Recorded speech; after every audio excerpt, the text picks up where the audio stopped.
আমরা সবার প্রথমে আজকে আমরা একটু দেখে নেবো যে কি করে আমরা অ্যাটেন্ড করে চালাতে হয়, আমরা ভিআইপি দের কি করে আমরা অ্যাটেন্ড করি।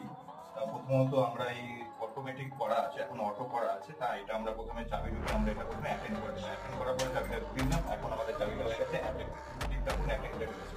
ঠিক আছে, আমরা সবার প্রথমে আগে কি করবো, সবার প্রথমে আমি যেই ফ্লোরে যাবো সেই ফ্লোরে, ধরুন কোনো আমার সঙ্গে ভিআইপি গেছে বা হসপিটাল ক্ষেত্রে যেটা হয় যে এমার্জেন্সি রুগী এসে গেছে, সেই মুহূর্তে আমাকে রুগীটাকে সেই ফ্লোরে নিয়ে যেতে হবে যাতে বাইরের কলগুলো যাতে না ধরে। ঠিক আছে, আমি ধরুন যাবো এখন 6th ফ্লোর, আমি 6th ফ্লোর কল দেবো। 6th ফ্লোর কল দেওয়ার পরও কিন্তু লিফট যাবে না যতক্ষণ না পর্যন্ত আমি গেট ক্লোজ বাটনটা চিপে রাখবো। এবার গেট ক্লোজ বাটনটা চিপে রাখলে দেখুন অটোমেটিক লিফটের গেটটা বন্ধ হবে।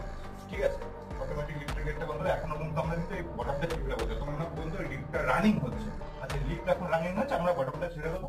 এবার আপনারা লক্ষ্য করুন অটোমেটিক যেই ফ্লোরে আমরা কল দিয়েছি, আমরা 6th ফ্লোরে কল দিয়েছি, তাহলে 6th ফ্লোরে লিফটটা গিয়ে দাঁড়াবে। ঠিক আছে, একটু ওয়েট করুন, ওয়েট করে দেখতে পাবেন এখন 4th ফ্লোর আছে লিফট।